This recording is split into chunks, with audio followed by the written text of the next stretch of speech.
आणि मग सुरू करू.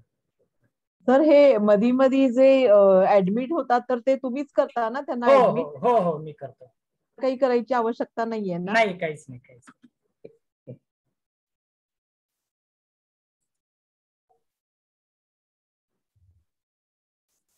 हा सुरू कराल मॅडम. ओके.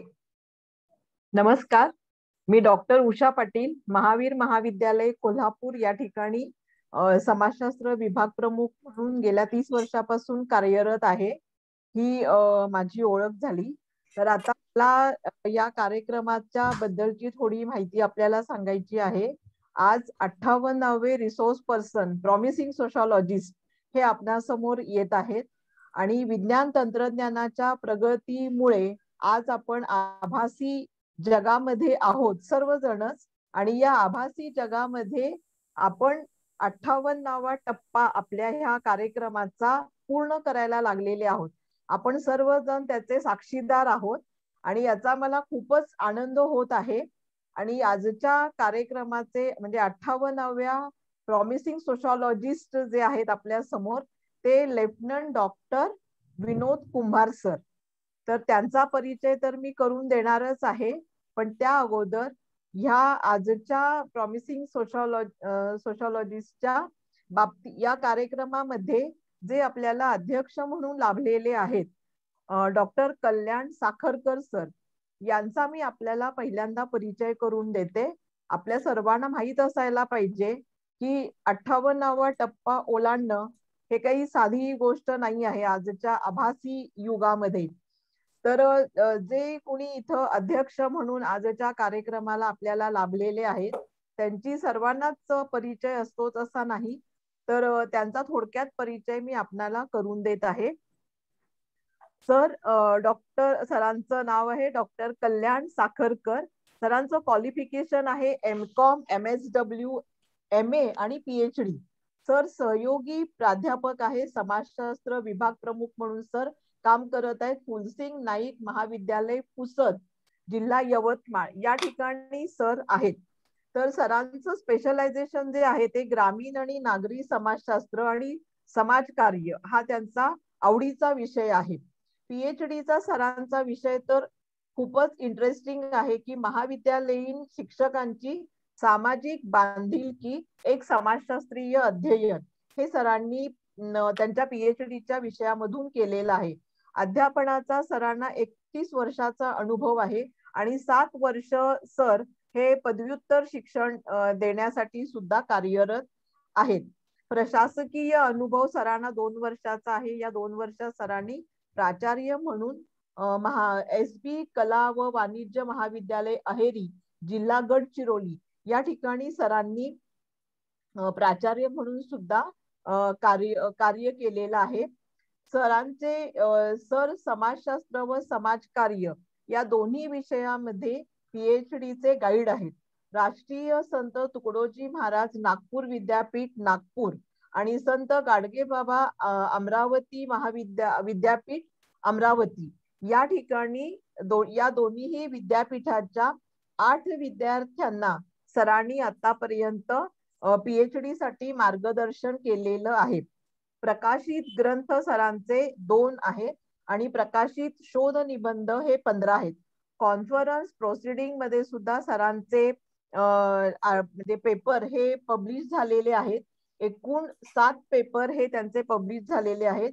विविध कॉन्फरन्स मध्ये सरांचा सहभाग आहे. 17 ठिकाणी सरांनी संशोधनपर पेपर सादर केलेले आहेत. चेअरपर्सन आणि आमंत्रित वक्ता म्हणून त्या ठिकाणी 10 ठिकाणी म्हणजे 10 वेगवेगळ्या महाविद्यालयातून किंवा 10 ठिकाणी त्यांना निमंत्रित करण्यात आलेलं होतं. त्याचबरोबर ग्लोबल जर्नल हे यवतमाळ मधून प्रकाशित होते, तर याचे सल्लागार म्हणून सुद्धा सर कार्यरत आहेत. National journal of social issues and problem याच्या संपादकीय मंडळामध्ये सरांचा सहभाग आहे. संत गाडगेबाबा अमरावती विद्यापीठ अमरावती येथे बोर्ड ऑफ स्टडी मध्ये सर सदस्य होते.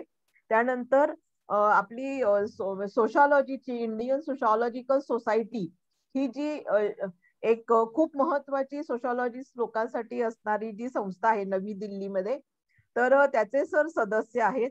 आणि RC5 म्हणजे रिसर्च कमिटीचे सर कन्व्हेयर होते. शिक्षण आणि समाज या RC चे सर कार्यकारी सदस्य होते.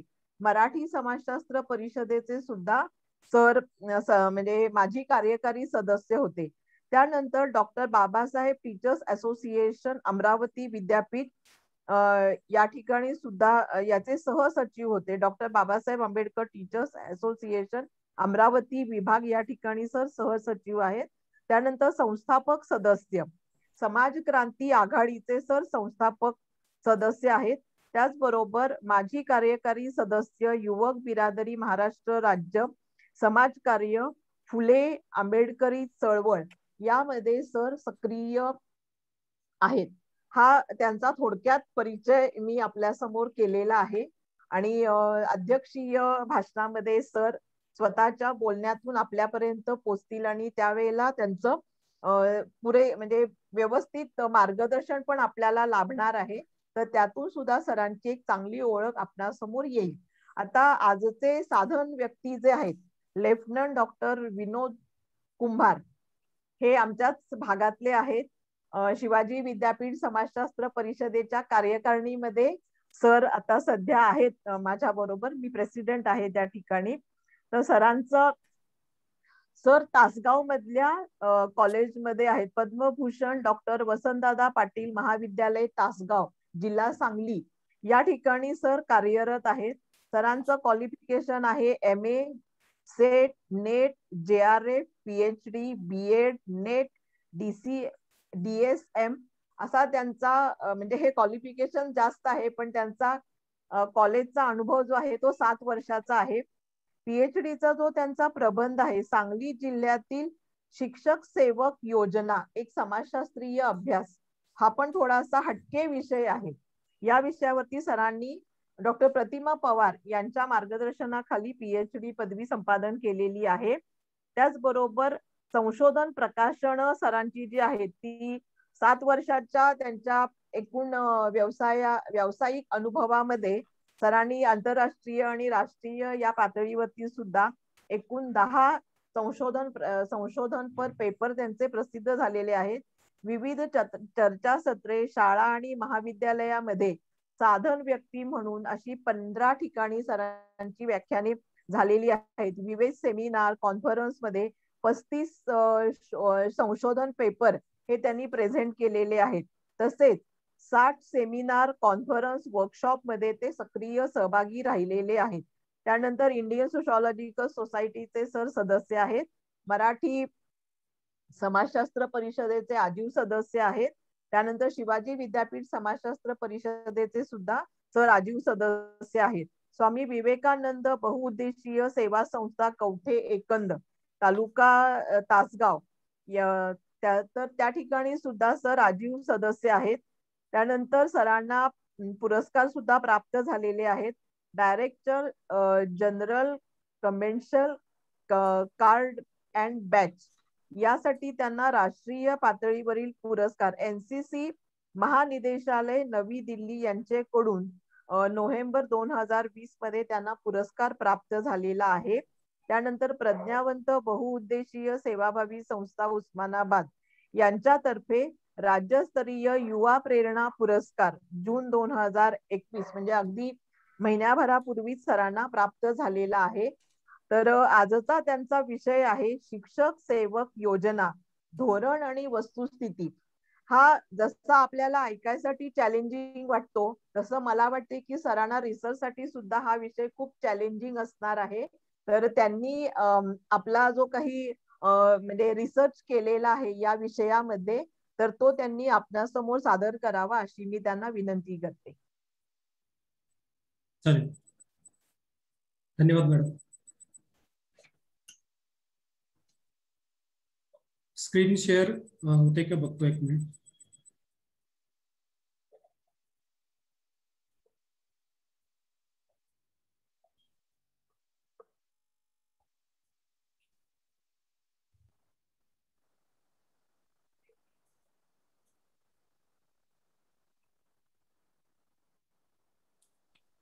मला वाटते स्क्रीन शेअर झाली असावी.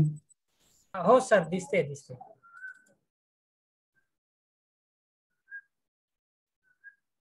धन्यवाद सर. सर्वप्रथम सर्वांना नमस्कार. सर माझा आवाज येतो ना? हो हो हो हो. सर्वप्रथम माननीय प्रोफेसर चौधरी सर आणि त्यांच्या संपूर्ण टीमचं मी या ठिकाणी आभार व्यक्त करतो, कारण की या प्लॅटफॉर्मवरती आज सरांनी मला या ठिकाणी माझं सादरीकरण करायची संधी दिली. त्याबद्दल सर खरंच मनापासून खूप खूप आभार.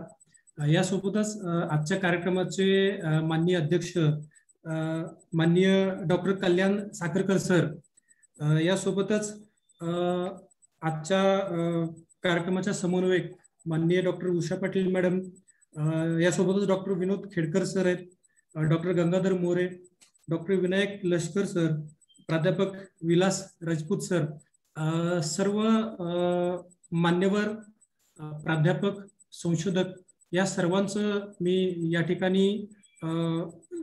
ठिकाणी आभार मानतो. यासोबतच मला माझ्या या विषयासंदर्भात मार्गदर्शन करणाऱ्या माझ्या मार्गदर्शिका, पीएचडी संशोधनाच्या मार्गदर्शिका माननीय डॉक्टर प्रतिमा पवार मॅडम यांचं सुद्धा या ठिकाणी आभार मानतो, कारण त्यांच्या मार्गदर्शनामुळेच मी माझं पीएचडीचं संशोधन पूर्ण करू शकलो.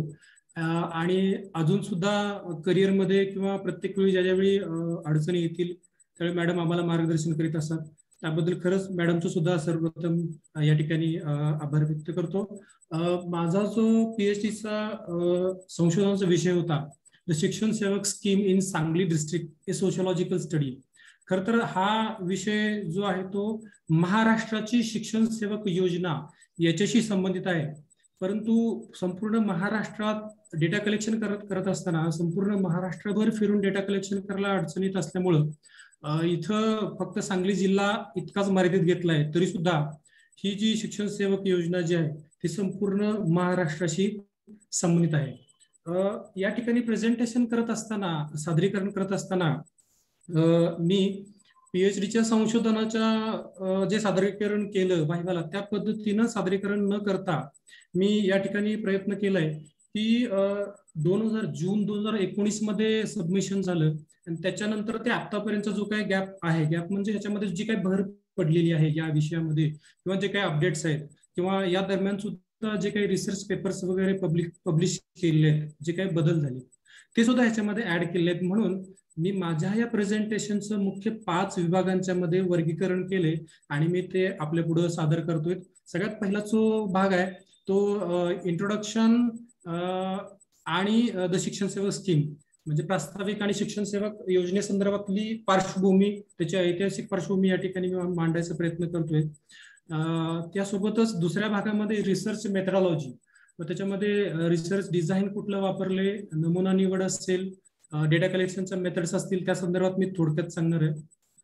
तिसरा जो भाग आहे तो इथून पुढे मी प्रत्यक्ष निष्कर्ष आणि मेजर फाइंडिंग्स जे आहेत ते मी इथून या भागामध्ये सांगतोय. त्याचे 3 पार्ट्स केले आहेत: सामाजिक आर्थिक शिक्षण सेवकांची सामाजिक आर्थिक पार्श्वभूमी आणि त्यांची प्रेझेंट सिच्युएशन, यासोबत शिक्षण सेवक योजनेची सुद्धा प्रेझेंट सिच्युएशन काय आहे हे मी सांगणार आहे. त्याच्यानंतर चौथा जो भाग आहे तो problems and job satisfaction of the शिक्षण सेवक, शिक्षण सेवकांच्या समस्या काय आहेत आणि त्यांना व्यवसाय समाधान मिळते का हे चेक करायचा प्रयत्न या ठिकाणी केला होता. तो पार्ट याच्यामध्ये ऍड केलाय. आणि सगळ्यात शेवटी रिसेंट चेंजेस या स्कीम मधल्या आणि जे रिकमेंडेशन आहेत ते या ठिकाणी ऍड करायचा प्रयत्न केलाय. सुरुवातीला भारतीय शिक्षण प्रणालीचा जो विकास झालाय तो स्वातंत्र्यप्राप्ती पूर्वी आणि स्वातंत्र्यप्राप्ती नंतर अशा 2 भागामध्ये जर वर्गीकरण केलं तर स्वातंत्र्यप्राप्तीपूर्वी मग development of education in ancient India असेल, मिडिएव्हल पिरियड असेल, ब्रिटिश पिरियड आणि त्याच्यानंतरचा जो महत्वाचा आहे तो development of education after independence. तर हा भाग या ठिकाणी मला थोडासा डिटेल्समध्ये सांगावासा वाटतो. ह्याच्यामध्ये प्रामुख्यानं भारतातील शिक्षण व्यवस्थेच्या विकासामध्ये गव्हर्नमेंट कडून काही कमिशन्स आणि पॉलिसीज नेमल्या गेल्या आणि त्यामध्ये त्यांनी जे काही रिकमेंडेशन दिले तर त्याचं भारतीय शिक्षण पद्धतीच्या विकासामध्ये खूप महत्वाचं स्थान आहे. आणि त्या सगळ्याच रिकमेंडेशन ऍज इट इज घेतल्या नाहीयेत, परंतु त्यांची जी भूमिका आहे ती खूप महत्वाची आहे. मग त्याच्यामध्ये द युनिव्हर्सिटी एज्युकेशन कमिशन आहे, त्यालाच आपण डॉक्टर राधाकृष्णन आयोग असं म्हणतो. सेकंडरी एज्युकेशन कमिशन म्हणजेच मुदलियार आयोग आहे. कोठारी कमिशन आहे. नॅशनल पॉलिसी ऑन एज्युकेशन आहे. जनार्दन रेड्डी समिती आहे. राईट टू एज्युकेशन ऍक्ट आहे. आणि जो शिक्षण सेवक योजनेशी संबंधित महत्वपूर्ण आहे ते सर्व शिक्षा अभियान, जिथून याला सुरुवात झाली असं आपल्याला म्हणता येईल. तर ह्या संपूर्ण आयोगांचं जे योगदान आहे हे शिक्षण पद्धतीच्या विकासामध्ये खूप महत्वाचं आहे. याच्यानंतर सद्यस्थितीमध्ये ज्यावेळी संशोधनाचं कार्य केलं जात होतं त्यावेळी आपल्या भारतामध्ये स्पेशली महाराष्ट्रामध्ये शिक्षणाच्या किंवा शाळांच्या काही स्टेजेस सध्या आपल्याकडे आहेत. तर सर्वांना माहिती आहे, तरी सुद्धा मी एकदा थोडक्यात त्याचा आढावा घेतोय. आपल्याकडं pre primary, primary, upper primary, secondary आणि हायर सेकंडरी अशा वेगवेगळे क्लासेस किंवा त्याचं वर्गीकरण झालेलं आहे. शिक्षण सेवकांचा जो संबंध आहे तो प्राथमिक स्तर, माध्यमिक स्तर आणि उच्च माध्यमिक स्तर अशा 3 स्तरांशी संबंधित हे आहेत. ज्यावेळी या योजनेचा अभ्यास करायला सुरुवात केली तर त्याच्यामध्ये काही शिक्षकांचे प्रकार निदर्शनास आले. म्हणजे महाराष्ट्रामध्ये किंवा महाराष्ट्राच्या बाहेर ज्यावेळी या अशा प्रकारच्या योजनांचं स्टडीज किंवा रिव्ह्यूज घेत होतो त्यावेळी शिक्षकांचे प्रकार फक्त शिक्षण सेवकांशी संबंधित समोर आले. त्यातला सगळ्यात महत्वाचा पहिला जो आहे तो फुल टाइम टीचर, ज्याला आपण आपले रेग्युलर टीचर्स म्हणतो, जे अध्यापनासाठी नियमित पूर्ण वेळ शिक्षक म्हणून कार्य करत असतात आणि ते पूर्णपणे प्रशिक्षित असतात. त्याच्यानंतर दुसरा एक प्रकार जाणवला तो पार्ट टाइम टीचर, म्हणजे काही तासांकरिता कॉन्ट्रॅक्ट बेसिसवरती हे शिक्षक कार्यरत असतात. आणि अजून एक जो आहे तो पॅरा टीचर, जो महाराष्ट्रामध्ये नाहीये पण महाराष्ट्राच्या बाहेर आढळून आला. त्याच्यामध्ये पूर्ण वेळ अध्यापन हे शिक्षक करतात आणि हे जे शिक्षक आहेत हे पूर्ण प्रशिक्षित असतीलच असं नाहीये. यासोबतच ह्यांची जी नेमणूक आहे ही मानधनावरती असते, पेमेंटवरती नसते. परंतु हे शिक्षक जे आहेत ते पूर्ण वेळ कार्य करतात परंतु नियमित नसतात. तर हे पॅरा टीचर संदर्भातलं एक महत्वाचं एक प्रकार इथं समोर आला. आता शिक्षण सेवक योजनेचा जो जन्म आहे तो यामधूनच झालेला आपल्याला दिसून येतो. त्या अगोदर आपण बघूयात की शिक्षण सेवक म्हणजे नक्की काय, जे आपलं टायटल आहे. शिक्षण सेवक म्हणजे काय, तर शासनाच्या ठराविक नियम, अटी आणि शर्तीवर ठराविक कालावधीसाठी अध्यापन कार्यासाठी काही ठराविक मानधनावरती नेमणूक केलेला जो सदस्य आहे त्याला शिक्षण सेवक असं म्हणतात. आणि ह्याचा जो GR आहे तो गव्हर्नमेंट रेझोल्युशन जो आहे तो government resolution number 12 part 1 central subsection 15 फेब्रुवारीला 2007 मध्ये जो दिला गेला त्यातली ही व्याख्या या ठिकाणी घेण्यात आलेली आहे. थोडक्यात काय, महाराष्ट्र सरकारनं सन 2000 सालापासून जी शिक्षकांची भरती प्रक्रिया होते नवीन सन 2000 सालापासून सुरू केले. तर त्याच्यामध्ये प्राथमिक, माध्यमिक आणि उच्च माध्यमिक स्तरावरती म्हणजे 1ली पासून 12वी पर्यंत जे काही शिक्षक भरती केले जातात तर त्यांना शिक्षण सेवक योजना लागू केली. आणि ह्याच्यामध्ये या योजनेमध्ये त्यांना प्रत्येक महिन्याला ठराविक असं मानधन ठरवलं गेलं. म्हणजे या 3 वर्षांसाठी प्राथमिक स्तरावरचे जे शिक्षण सेवक आहेत म्हणजेच शिक्षक आहेत त्यांना 3000 रुपये प्रत्येक महिन्याला मानधन दिलं जाईल. माध्यमिक स्तरावरचे जे आहेत शिक्षक त्यांना 4000 रुपये प्रत्येक महिन्याला मानधन शिक्षण सेवक आहेत तर त्यांना 5 मानधन दिलं जाईल असं या GR मध्ये असं जाहीर करण्यात आलं.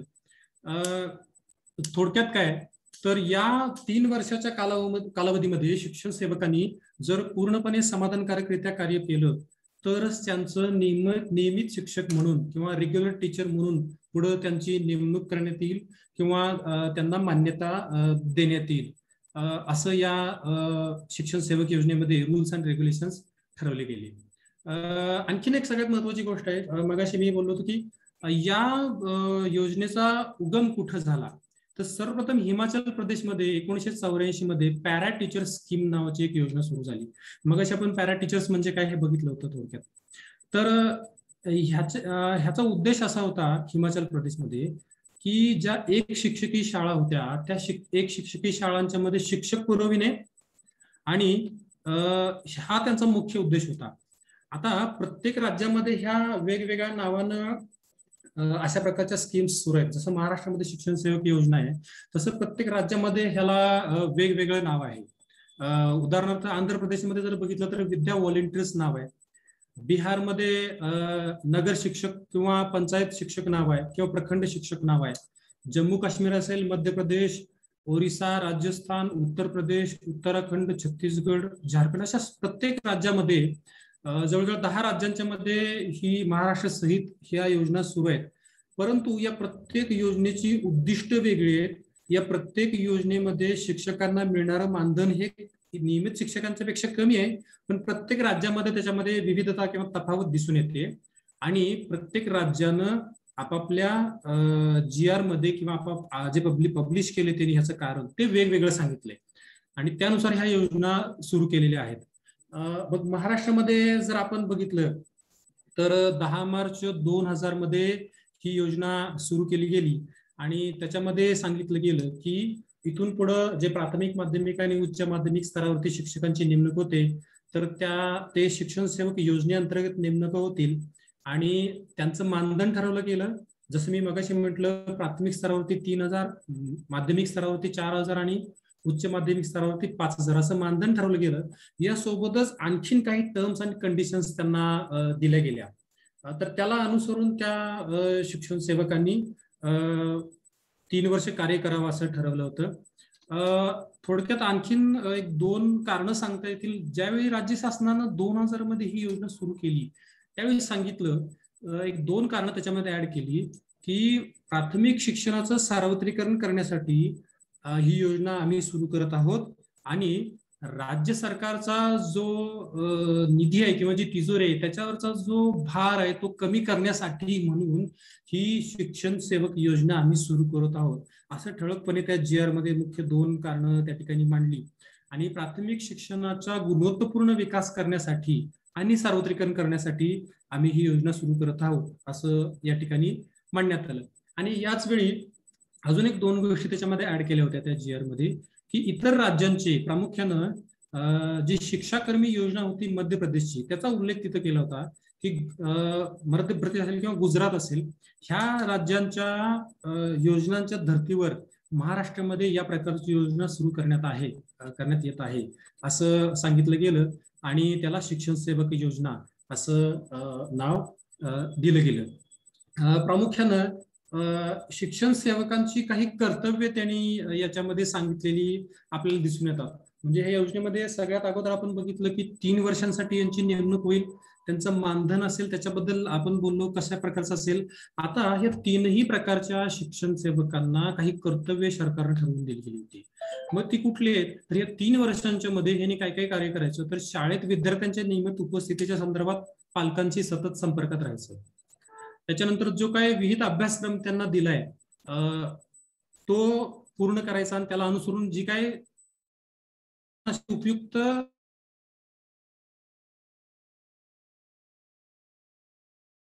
विषय ते वेळेवर ते विषय घेणं आणि त्यांचा अभ्यास करणं. शासनानं जर काही प्रशिक्षण आयोजित केली असेल तर त्याला उपस्थित राहणं. मुख्यत्वे जे काय मुख्याध्यापक आहेत तर त्यांच्या मुख्याध्यापक आणि उपमुख्याध्यापक ह्यांच्या सूचनेखाली कार्य करणं, त्यांच्या आदेशांचं पालन करणं, विद्यार्थ्यांचं मूल्यमापन करणं, त्याच्यानंतर शैक्षणिक कार्यक्रमांमध्ये सक्रिय सहभाग घेणं. आणखीन एक महत्वाची गोष्ट होती, ह्यांचं जे मूल्यमापन होणार आहे हे ह्यांचं मूल्यमापन प्रामुख्यानं मुख्याध्यापक किंवा उपमुख्याध्यापक आणि 11वी-12वीच्या ठिकाणी म्हणजे उच्च माध्यमिकच्या ठिकाणी प्रिन्सिपल किंवा प्राचार्य करणार आहेत. तर त्यांच्या मूल्यमापनावरती आधारित आहे की त्यांचं पुढं कंटिन्युएशन होणार का नाहीये. तर अशा प्रकारे ही एकंदरीत योजना होती. तर मला मुख्यत्वे करून प्रश्न पडला होता, प्रामुख्यानं मी ज्यावेळी BEd करत होतो त्यावेळी 2007 मध्ये आमच्या शिक्षकांनी आम्हाला याचा थोडक्यात आढावा सांगितला होता की अशा प्रकारची एक योजना आपल्या शिक्षण क्षेत्रामध्ये येत आहे आणि ह्याचा आपण अभ्यास करणं आवश्यक आहे, थोडं याच्याकडे चिकित्सक वृत्तीनं बघणं आवश्यक आहे. तर त्याचे टर्म्स आणि कंडिशन्स ज्यावेळी आम्ही वाचल्या, ऐकल्या, तेव्हापासून माझ्या मनामध्ये जिज्ञासा होती की नियमित शिक्षक आणि हे जे शिक्षण सेवक आहेत ह्यांच्यामध्ये नक्की काय फरक आहे.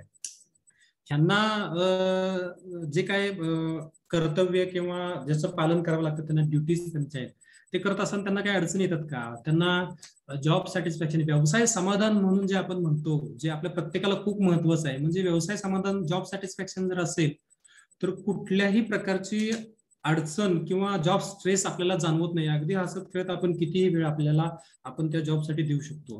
तर हे त्यांना नक्की मिळते का, हे सुद्धा मला बघायचं होतं. ह्याला अनुसरून काही क्वेश्चन्स मला पडले होते, ते या ठिकाणी मांडण्याचा प्रयत्न केलाय.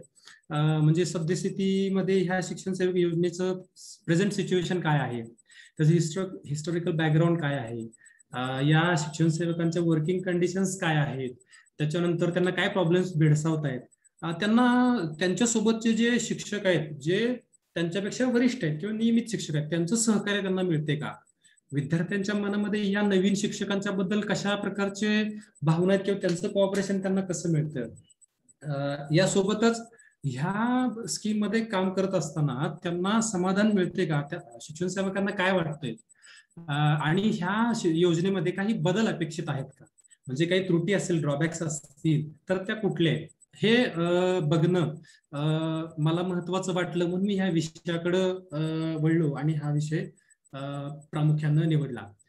त्याच्यानंतर या दुसऱ्या भागामध्ये रिसर्च मेथडॉलॉजी या ठिकाणी मी सांगण्याचा प्रयत्न करतोय. याच्यामध्ये थिओरिटिकल फ्रेमवर्क, संशोधनाची उद्दिष्टे, हायपोथेसिस, रिसर्च मेथड्स आणि संशोधनासाठी वापरण्यात आलेले टूल्स अँड टेक्निक्स. सगळ्यात अगोदर थिओरिटिकल पर्स्पेक्टिव्ह, मी या संशोधन कार्यासाठी स्ट्रक्चरल फंक्शनल अप्रोच वापरलेला होता, कारण समाजातल्या महत्वपूर्ण अशा शिक्षण संस्था, आपण शिक्षण व्यवस्था म्हणतो, त्याच्याशी संबंधित आहे. आणि शिक्षक, विद्यार्थ्याबरोबरच शिक्षक हा महत्वपूर्ण घटक आहे. आणि शिक्षण सेवक योजनेचा अभ्यास करण्यासाठी मग सर्वरचनात्मक प्रकार्यवादी दृष्टिकोनाचा या ठिकाणी वापर केलेला आहे. कारण शिक्षण सेवक योजनेची जी रचना आहे ती संपूर्ण महाराष्ट्रामध्ये समान आहे. महाराष्ट्राच्या संपूर्ण जिल्ह्यांच्या मध्ये एकच प्रकारानुसार ही योजना कार्यरत आहे. परंतु महाराष्ट्राच्या शिक्षण सेवक योजनेच्या पद्धतीनं संपूर्ण देशामधल्या ज्या योजना आहेत त्या या स्कीम प्रमाणेच नाहीये, त्याच्यामध्ये प्रत्येक राज्यानुसार व्हेरिएशन आपल्याला असलेले दिसून येतं. ह्याच्यामध्ये काही महत्वपूर्ण बाबींचा या ठिकाणी अभ्यास केला. या योजनेची सद्यस्थितीचा अभ्यास करणं, शिक्षण सेवकांच्या समस्यांचा अभ्यास करणं आणि त्यांचं व्यवसाय समाधान आहे का नाही हे बघण्यावर याच्यामध्ये प्रामुख्यानं भर दिलेला होता. ऑब्जेक्टिव्ह ऑफ दिस स्टडी, पहिला ऑब्जेक्टिव्ह जे आहे ते शिक्षण सेवकांची सामाजिक आर्थिक पार्श्वभूमी आणि सद्यस्थितीचा किंवा विद्यमान स्थितीचा अभ्यास करणं. दुसरा आहे शिक्षण सेवकांच्या समस्यांचा शोध घेणं.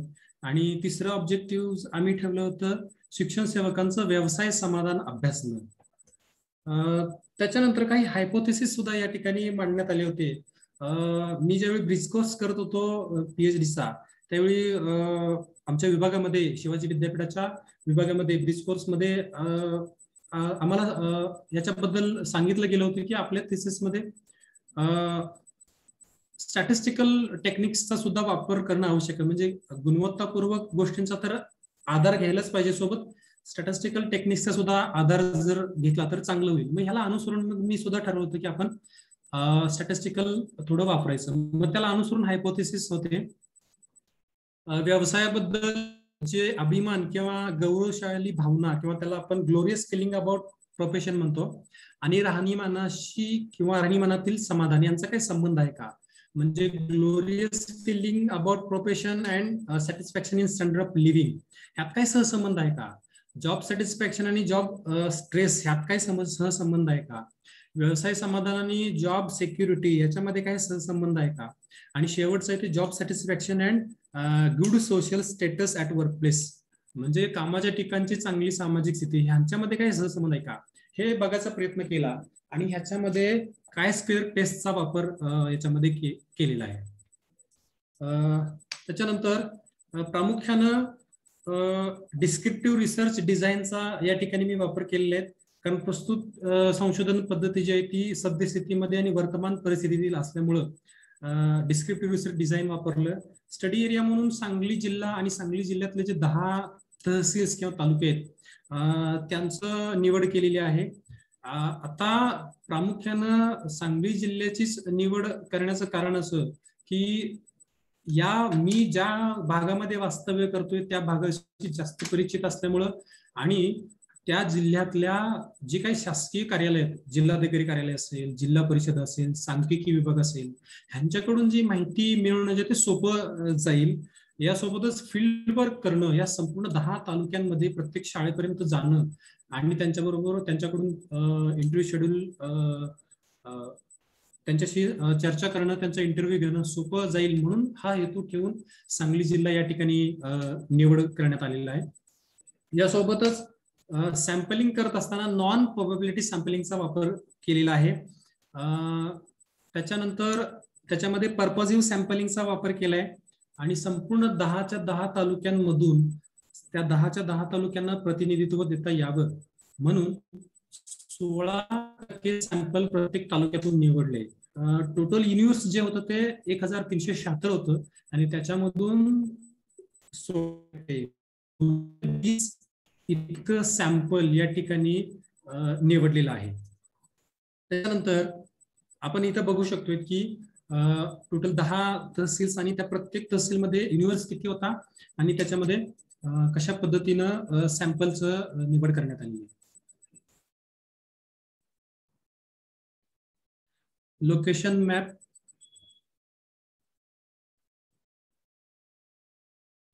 डेटा कलेक्शनसाठी प्रायमरी आणि सेकंडरी डेटाचा वापर केला गेला. त्याच्यामध्ये प्रायमरीमध्ये स्ट्रक्चरल इंटरव्ह्यू शेड्यूल वापरलं गेलं, ज्याच्यामध्ये मुक्त प्रश्न आणि बंदिस्त प्रश्न असा दोन्हींचाही समावेश होता. उद्दिष्टांनुसार या स्ट्रक्चरल इंटरव्ह्यू शेड्यूलचं आखणी किंवा मांडणी करण्यात आलेली होती. सेकंडरी डेटामध्ये वेगवेगळे गव्हर्नमेंट रिपोर्ट्स, वेगवेगळे बुक्स, जर्नल आर्टिकल्स, अनपब्लिश्ड आणि published PhD thesis, newspapers, government and non governmental वेबसाईट्सचा वापर या ठिकाणी केलेला होता. यासोबतच जो डेटा आहे त्याचं अनालिसिस करत असताना प्रामुख्यानं त्याचं कोडिंग करण्यात आलं. डेटा कलेक्शन नंतर त्याचं कोडिंग करण्यात आलं. त्या पद्धतीने एक कोडबुक तयार करण्यात आलं आणि कम्प्युटरवरती सर्वप्रथम एक्सेलवरती ही माहिती भरून नंतर ती SPSS मध्ये कॉपी करून त्याच्यावरचं जे काय विश्लेषण करायचं आहे ते करण्यात आलं. यासाठी काही टेक्निक्स यूज केल्या. त्याच्यामध्ये फ्रिक्वेन्सी डिस्ट्रीब्युशन आणि पर्सेंटेज, फ्रिक्वेन्सी टेबल्सचा वापर केला, क्रॉस टेबल्स आहेत, ग्राफ्स आहेत आणि काय स्क्वेअर टेस्टचा वापर केलाय. फक्त 4 प्रमुख चलांच्या बाबतीत काय स्क्वेअर टेस्टचा वापर इथं केलेला आहे. म्हणजे job satisfaction, job stress, job security आणि good social status at workplace अशा काही चलांच्या बाबतीत ह्यांच्यामध्ये सहसंबंध आहे का हे पाहण्यासाठी काय स्क्वेअर टेस्टचा वापर करण्यात आला. मी लगेच आता पुढच्या भागाकडे येतोय. Major findings and conclusions. शिक्षण सेवकांचं जे सामाजिक आर्थिक पार्श्वभूमी आणि जी प्रेझेंट सिच्युएशन आहे त्यासाठी काही चलांचा इथं आधार घेतलाय. त्याच्यामध्ये प्रामुख्याने एज ग्रुप आहे, एज्युकेशनल क्वालिफिकेशन आहे, त्यांचा धर्म, caste category, types of family, total family income from all sources आणि ॲडिक्वेट ऑनरियम, त्यांना जे मानधन मिळतं ते योग्य आहे का किंवा पुरेसं आहे का, अशा काही चलांचा या ठिकाणी अंतर्भाव केला. आणि असं दिसून आलं की प्रामुख्याने एजच्या संदर्भात जर बघायला गेलं तर जास्तीत जास्त साधारणतः 65% जे शिक्षण सेवक होते ते तरुण होते, तरुण वयोगटातील होते. कारण हे न्यूली अपॉइंटेड शिक्षण सेवक असल्यामुळं सगळे तरुण गटातले असलेला आपल्याला दिसून येतात. यासोबतच बहुतेक शिक्षण सेवक जे आहेत त्यांचं क्वालिफिकेशन जर बघितलं तर पदवीधर आणि पदव्युत्तर स्तरावरचं शिक्षण त्यांनी पूर्ण केलेलं आपल्याला दिसून येतं. आणि मग ते प्राथमिक, माध्यमिक आणि उच्च माध्यमिक स्तरावरती शिक्षण सेवक म्हणून कार्य करत आहेत. बऱ्याच जे ज्युनियर कॉलेजचे जे शिक्षण सेवक होते 11वी 12वीला शिकवणारे त्यातले काही लोकांनी PhD साठी सुद्धा ऍडमिशन घेतलेलं होतं. त्याच्यानंतर कास्ट कॅटेगरीनुसार जर आपण बघितलं तर प्रामुख्यानं याच्यामध्ये ओपन कॅटेगरी मधील जास्तीत जास्त जवळजवळ 57% शिक्षण सेवक जे आहेत ते असलेले आपल्याला दिसून येतात. त्याच्यानंतर जास्तीत जास्त जे शिक्षण सेवक आहेत ते आपल्या घरापासून लांब राहत असल्यामुळं ते रेंट हाऊसमध्ये भाड्याच्या घरामध्ये राहत होते. कारण की त्यांना नोकरीसाठी एका जिल्ह्यामधून दुसऱ्या जिल्ह्यामध्ये स्थलांतर करावं लागलेलं होतं. त्यामुळे ते सगळे जे ते रेंटल किंवा भाड्याच्या घरामध्ये राहत होते. आता ह्या गोष्टींचा इथं अंतर्भाव करायचं कारण इतकंच की त्यांना मिळणारं जे मानधन आहे त्यातून त्यांचा जो सोशल स्टेटस आहे आणि त्यांचं जे राहणीमान आहे ह्याचं इथं तुलना करायचा प्रयत्न केलाय. तो पुढं आणखीन आपल्याला दिसून येईल. यासोबतच त्यांचं जे अॅन्युअल इन्कम आहे टोटल फॅमिलीचं ते सुद्धा बघायचं या ठिकाणी प्रयत्न केला. तर जास्तीत जास्त लोकांचं जे उत्पन्न आहे टोटल अॅन्युअल इन्कम ते 1 ते 2 लाखाच्या दरम्यान आपल्याला दिसून येतं टोटल इन्कम. त्याच्यानंतर आणखीन एक इंटरेस्टिंग प्रश्न त्यांना विचारला होता की हे जे तुम्हाला हॉनरेरियम मिळतात किंवा मानधन मिळतात, जे मी सुरुवातीला म्हटलं होतं की प्रायमरी सेकंडरी आणि हायर सेकंडरी वरती तिन्ही स्तरांच्या मध्ये वेगवेगळं आहे, तर त्याच्यामध्ये तुम्हाला ते योग्य वाटतं का? तर जवळजवळ 81% लोकांनी हे आम्हाला पुरेसं नाही असं सांगितले. का? तर त्याच्यामध्ये त्यांच्या बेसिक गोष्टी सुद्धा ज्या प्राथमिक गरजा आपण म्हणतो त्यांच्या कुटुंबाच्या, तर त्यांना पूर्ण करणं शक्य नव्हतं. त्याच्यानंतर प्रामुख्यानं पुढचा भाग जो घेतलाय तो प्रेझेंट सिच्युएशन ऑफ शिक्षण सेवक इन सांगली डिस्ट्रिक्ट. सांगली जिल्ह्यातले जे शिक्षण सेवक त्यांचे प्रेझेंट सिच्युएशन काय आहे. सगळ्यात महत्वाचा जो कालावधी या शिक्षण सेवक योजनेचा 3 वर्षांचा कालावधी शासनानं दिलेला आहे, हा योग्य आहे का असं ज्यावेळी इंटरव्ह्यू शेड्यूल मध्ये त्यांना विचारलं गेलं तर त्यावेळी त्यांनी सांगितलं की हा 3 वर्षांचा जो कालावधी आहे तो योग्य नाहीये, की त्याऐवजी तो 1च वर्ष असावा. आता हाच जो प्रश्न आहे तो फक्त शिक्षण सेवकांना नाहीये, तर त्यांचं मूल्यमापन करणारे जे मुख्याध्यापक आणि प्राचार्य आहेत ह्यांना सुद्धा विचारण्यात कालावधी पुरेसा आहे त्यांचं मूल्यमापन करण्यासाठी. आणि ते 1 वर्षाचे जे गोपनीय अहवाल आहेत त्याच्यावरून पुढे त्यांना कंटिन्युएशन द्यायला काहीच हरकत नाहीये. 3 वर्षांचा कालावधीमध्ये म्हणजे खूपच त्यांना जास्त होतो, कारण ह्या 3 वर्षांच्या कालावधीमध्ये त्यांना वेगवेगळे हे जे नियम आहेत ते नियम, अटी आणि शर्तींचं पालन करत पुढे जायचं आहे. त्याच्यानंतर आणखीन काही क्रॉस टेबल्स या ठिकाणी वापर केलेला होता. तर त्याच्यावर की त्यांना जी काही येतात का, आम्हाला जी पालकांशी कॉन्टॅक्ट करावा लागतो, त्याच्यानंतर वेगवेगळे ट्रेनिंग्स करावे लागतात, तर त्यामुळं आम्हाला आमच्या ह्या शिक्षण सेवकांना डिफिकल्टीज येत होत्या. त्याच्यानंतर कुठल्या ऑर्गनायझेशनशी संबंधित किंवा संघटनेशी संबंधित तुम्ही आहात का किंवा त्याचा सभासद आहात का, तर जवळजवळ 74% शिक्षण सेवक जे ते कुठल्याही संघटनेशी संबंधित नव्हते, कारण की त्यांना ही 3 वर्ष जे ती व्यवस्थित पद्धतीने पूर्ण करायचे आहेत आणि गोपनीय अहवाल सबमिट झाल्यानंतर मग त्यांचं कंटिन्युएशन होणार आहे. त्याचा पुढचा भाग या ठिकाणी आहे. तर त्यांना कुठले कुठले प्रॉब्लेम्स येत होते, तर प्रामुख्याने त्यांनी 4 समस्या सांगितल्या. एक आर्थिक आहे, दुसरी ती त्यांना स्थलांतर करावं लागलेलं आहे एका जिल्ह्यातून दुसऱ्या जिल्ह्यात, कारण अजून एक टर्म अँड कंडिशन याची अशी की 3ही वर्षांच्या मध्ये त्यांचं जे ट्रान्सफर आहे ते होणार नाहीये. आणि महत्वाच्या समस्या आहेत त्या अध्यापन विषयक समस्या आहेत, विद्यार्थी संख्येच्या समस्या आहेत आणि सामाजिक दर्जा संदर्भातल्या, स्पेशली ज्या ठिकाणी ते काम करतायत त्या ठिकाणचा जो त्यांचा सोशल स्टेटस आहे त्या संदर्भातल्या काही समस्या त्यांनी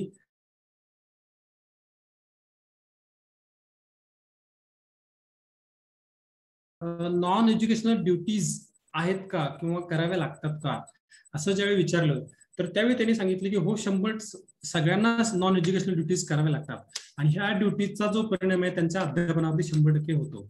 मग ह्या कुठल्या आहेत, तर सगळ्या सेन्सस रिपोर्ट असेल त्या संदर्भातलं सर्वेक्षण असेल, पल्स पोलिओ असेल, सर्व शिक्षा अभियानाअंतर्गतलं जे सर्वे असेल ते आहे आणि इलेक्शन ड्युटीज, ह्याचा जो आहे तो त्यांच्या अध्यापनावरती नकारात्मक परिणाम दिसून येतो. त्यामुळे अशा प्रकारची कामं नसावीत, कार्य शिक्षकांना नसावीत, असं शिक्षण सेवकांना नसावीत असं त्यांचं मत होतं. यासोबतच आणखीन कुठले कुठले प्रॉब्लेम्स आहेत असं ज्यावेळी विचारलं त्यावेळी मग प्रशासकीय आणि आर्थिक आहेत, सामाजिक आहेत, ट्रेनिंगशी संदर्भात आहेत आणि त्यांच्या नोकरीच्या कालावधी संदर्भातल्या अडचणी त्यांनी सांगितल्या. यानंतर जो सगळ्यात महत्वाचा आणि इंटरेस्टिंग मुद्दा आहे, ज्याच्याबद्दल मी जास्त जिज्ञासू होतो अगदी सुरुवातीपासून, व्यवसाय समाधान संदर्भातला, तो या ठिकाणी प्रेझेंट करतोय. जे तिसरं ऑब्जेक्टिव्ह होतं to study the job satisfaction of शिक्षण सेवक, तर त्याला अनुसरून आणि ह्या व्हेरिएबल्सला अनुसरून त्याचं या ठिकाणी सादरीकरण मी या ठिकाणी करतोय. तर प्रामुख्यानं तिथं असं दिसून आलं की 96% शिक्षण सेवकांना आपल्या व्यवसायाबद्दल अभिमान किंवा गौरवशाली असं फिलिंग होतंय, कारण त्यांनी टीचिंग प्रोफेशन जो आहे तो स्वतःच्या इंटरेस्टनं निवडलाय. म्हणजे ते स्वतः जे आता जे कार्य करत आहेत तर त्याच्याबद्दल त्यांना अभिमान वाटतोय, टीचिंग प्रोफेशन बद्दल त्यांना अभिमान वाटतोय. त्याच्यानंतर पुढचा प्रश्न ज्यावेळी विचारला गेला की शिक्षण सेवकांना प्रामुख्यानं जॉब सॅटिस्फॅक्शन मिळेल, जवळजवळ 83% लोकांचं म्हणणं असं होतं की त्यांना सॅटिस्फॅक्शन मिळत नाही. आता त्यांना हे जे सॅटिस्फॅक्शन मिळत नाहीये ह्याचं कारण सुद्धा बघितलं गेलं तर शिक्षक म्हणून त्यांना जॉब सॅटिस्फॅक्शन मिळत नाही असं नाहीये, तर शिक्षण सेवक म्हणून आहेत म्हणून त्यांना ते सॅटिस्फॅक्शन नाहीये. त्याची कारण आणखीन आपण पुढे बघूया. म्हणजे ह्यापूर्वी सगळ्यात महत्वाचं क्लिअर झालं की शिक्षक या पदाबद्दल किंवा कार्याबद्दल किंवा अध्यापनाबद्दल त्यांना अभिमान आहे, गौरवशाली वाटतेच, पण शिक्षण सेवक म्हणून जे काय आहे त्याच्याबद्दल त्यामुळे त्यांना व्यवसाय समाधान मिळत नाही. मग आणखीन काय काय कारण आहेत त्याच्यामधली, तर त्यांनी मुख्य 3 कारणं सांगितली की मानधनामधली जी तफावत आहे ती खूप महत्वाची आहे. रेग्युलर टीचर आणि शिक्षण सेवक यांच्यामधली वर्कलोड जो आहे तो त्याच्यामध्ये सुद्धा तफावत दिसून येते. आणि सगळ्यात महत्वाचं जे आपण सोशिओलॉजिकल पॉईंट ऑफ व्ह्यू न याचा अभ्यास करणं अत्यंत मला आवश्यक वाटलं की वर्कप्लेस वरती जिथं ते काम करतात तिथं आणि त्या ठिकाणी शिक्षण सेवक आणि नियमित शिक्षक ह्यांच्यामध्ये जो भेदभाव होतो तर त्याच्यामुळे खूप मोठ्या अडचणी त्यांना निर्माण होतात. का तर स्पेशली 8वीच्या पुढचे जे विद्यार्थी असतात, 8वी 9वी 10वी 11वी आणि 12वीची हे जे तर ह्यांच्यामध्ये जिज्ञासा असते, न कळत एक जिज्ञासा असते की माझ्या समोर जी व्यक्ती उभा राहिलेली मला जी शिकवते त्याचं पेमेंट किती आहे, त्याला किती मानधन मिळतं, न कळत ही जिज्ञासा मुलांच्या मध्ये असते आणि त्याचा परिणाम मग त्यांच्या एकंदरीत वर्तनावरती सुद्धा काही वेळा दिसून आलेला आहे असं या शिक्षण सेवकांच्याकडनं सांगितलं गेलं. याच्यानंतर जॉब सिक्युरिटी संदर्भातला आपल्याला सांगता येईल की जवळजवळ 68% लोकांना जे आहे ते 3 वर्षाच्या कालावधीमध्ये जॉब सिक्युरिटी वाटत नाहीये, कारण गोपनीय अहवाल आहेत आणि त्याच्यानंतर ते रेग्युलेशन त्यांचं होणार आहे. आता त्याच्यानंतरचा पुढचा जो भाग आणि सगळ्यात शेवटचा भाग जो आहे तो हायपोथेसिस टेस्टिंगचा भाग आहे.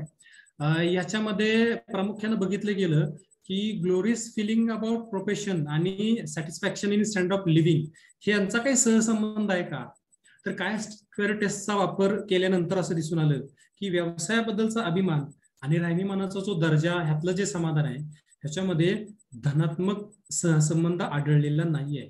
म्हणजे जॉब सॅटिस्फॅक्शन आणि satisfaction in standard of living ह्याच्यामध्ये रिलेशन नाही असं आढळून आलं. त्याच्यानंतर दुसरं जे हायपोथेसिस होतं जॉब सॅटिस्फॅक्शन आणि जॉब स्ट्रेस संदर्भातलं, तर याच्यामध्ये सांगता येईल की व्यवसाय समाधान आणि नोकरीबद्दलचा ताण ह्याच्यामध्ये सिग्निफिकंट असोसिएशन आढळून आलं. कारण जास्तीत जास्त लोकांना व्यवसाय समाधान जर मिळत असेल तर त्यांना जॉब स्ट्रेस अजिबात जाणवणार नाही. म्हणजे जॉब सॅटिस्फॅक्शन असे जिथं आहे तिथं जॉब स्ट्रेस असणार नाही असं आपल्याला थोडक्यात सांगता येईल.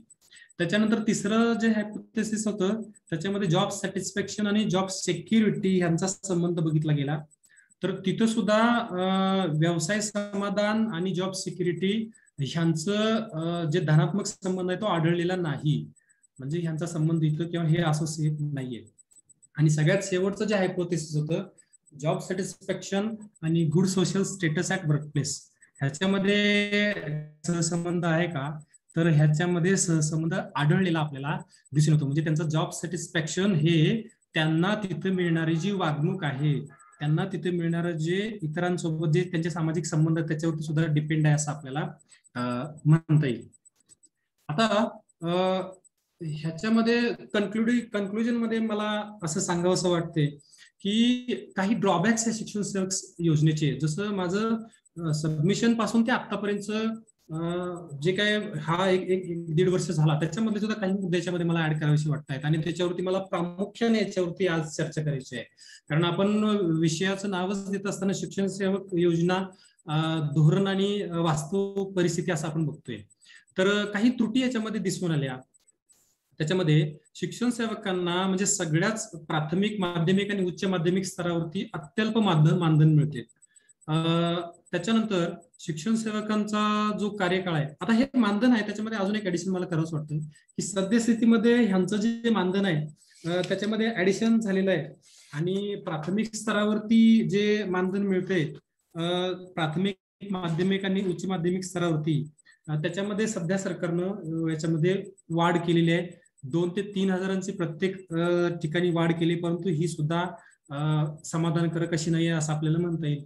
त्याच्यानंतर ह्याचा जो कार्यकाळ आहे 3 वर्षांचा आहे, तर तो सुद्धा खूप मोठा आहे. या शिक्षण सेवकांच्या भरतीमध्ये कंटिन्युटी नाहीये, सातत्य नाही. आपण बघतोय की पवित्र पोर्टल आलं, त्याच्यामध्ये आता गेल्या वर्षी काही भरती झालेल्या आहेत, पण त्याच्या अगोदर कित्येक वर्ष भरती नव्हती. अगदी डीएड, बीएड आणि एमएड चे कॉलेजेस सुद्धा बंद पडायची अवस्था आलेली आहे, अशी परिस्थिती आहे आता. म्हणजे माझं म्हणणं इतकं आहे की हे जर असं व्हायला लागलं, या शिक्षण सेवकांना किंवा नवीन येणाऱ्या शिक्षकांना जर जॉब सॅटिस्फॅक्शन नाही मिळालं, तर जे युवकांच्या मधलं जे क्रीम आहे, जे ह्या टीचिंग फील्डकडे यायला पाहिजे, क्रीम म्हणजे ज्याला आपण बुद्धिवंत म्हणतो किंवा प्रज्ञावंत म्हणतो, हे लोक ह्या टीचिंग फील्डमध्ये येणं अत्यंत आवश्यक आहे. आणि जर यासारख्या जर योजना असतील किंवा ह्या योजनांच्या मधले काही त्रुटी जर दूर नाही झाल्या, तर मात्र हे जे क्रीम आहे किंवा बुद्धिवंत आहेत किंवा प्रज्ञावंत आहेत, त्यांचं टीचिंग फील्डमध्ये येणं कमी होईल की काय अशी भीती वाटते. म्हणून ह्यातले काही ड्रॉबॅक्स दूर झाले पाहिजेत. आणखीन काय काय ड्रॉबॅक्स आहेत ते आपण पुढे बघूयात. की कामाच्या ठिकाणचा त्यांचा जो दर्जा आहे ऍज अ शिक्षण सेवक, तो खूप कमी आहे. शिक्षण सेवक हे नाव सुद्धा या ठिकाणी खटकते. सेवक असा शब्द या ठिकाणी समाजशास्त्रीय दृष्ट्या सुद्धा नाही वापरायला पाहिजे. याच्यामध्ये सुद्धा महाराष्ट्र सरकारनं, गव्हर्नमेंटनं चेंजेस केले आणि याला नवीन नाव देण्यात आलं की सहाय्यक शिक्षक परिवीक्षाधीन असं नाव देण्यात आलं. आणि शिक्षण सेवक जे नाव होतं हे थोडं बाजूला राहिलेलं आपल्याला दिसून येतं. त्याच्यानंतर ही जी पूर्ण सिस्टम आहे ही कॉन्ट्रॅक्ट सिस्टम असलेली दिसून येते, ही एक त्रुटी आहे. शिक्षण सेवकांना कुठल्याही प्रकारची पेन्शन योजना नाही आहे, नोकरीची सुरक्षा नाही आहे, रजांचा कालावधी सुद्धा इतरांपेक्षा कमी आहे, रूल्स अँड रेग्युलेशन्स कठोर आहेत, प्रोबेशनचा कालावधी आपण बघितले 3 वर्षांचा आहे, तो खूप मोठा आहे. आणि ह्याच्यामध्ये आणखीन एक फरक दिसतोय की मुलांच्या मध्ये, विद्यार्थ्यांच्या मध्ये, जे मी म्हटलं की 8वी पासून पुढचे जे आहेत, तर त्यांच्यामध्ये त्यांना जाणवतं की इथं 2 वेगवेगळे शिक्षण सेवक आहे आणि हे रेग्युलर टीचर्स आहेत. तर हा फरक प्रामुख्याने इथं केला जातोय, तर तो सुद्धा केला नाही गेला पाहिजे. ऍक्च्युली सिस्टम मध्येच हा दोष आहे. शिक्षण सेवक असं नावच खरं तर नको आहे. सहाय्यक शिक्षक परिवीक्षाधीन किंवा सहाय्यक शिक्षक असं जरी म्हटलं तरी सुद्धा हरकत नाहीये. तर हा सुद्धा इथं बदल होणं आवश्यक आहे. वर्कप्लेस वरती किंवा शाळेच्या ठिकाणी किंवा कॉलेजमध्ये, ज्युनियर कॉलेजवरती काम करत असताना हा फरक शिक्षकांच्या मध्ये नाही केला गेला पाहिजे. त्याच्यानंतर काही चेंजेस पाहिजेत का ह्या स्कीम मध्ये, तर ते सुद्धा इथे ऍड केलेले आहेत किंवा मांडायचा मी प्रयत्न करतोय. खर तर सगळ्यात महत्वाचं पहिलं मला सांगायला आवडेल की ही जी योजना आहे ही बंद किंवा केली पाहिजे किंवा थांबवली पाहिजे. जर ह्याच्यामधल्या ह्या त्रुटी जर दूर नाही झाल्या तर खूप मोठी अडचण निर्माण होईल. प्रज्ञावंत किंवा बुद्धिवंतांचं या शिक्षकी पेशाकडे, प्रामुख्याने ह्या पायाभूत जे आहे प्राथमिक, माध्यमिक आणि उच्च माध्यमिक, याच्याकडे येणं कदाचित कमी होईल का काय असं मला वाटतंय. त्याच्यानंतर नव्यानं नियुक्त झालेल्या शिक्षकांसाठी शिक्षण सेवक हा शब्द नको आहे. कार्यकाळ हा 1च वर्षाचा पाहिजे. मूल्यमापनाचे निकष सुद्धा असे आहेत की फक्त मुख्याध्यापक या ठिकाणी त्यांचं 3 वर्षांच्या मध्ये मूल्यमापन करतायत.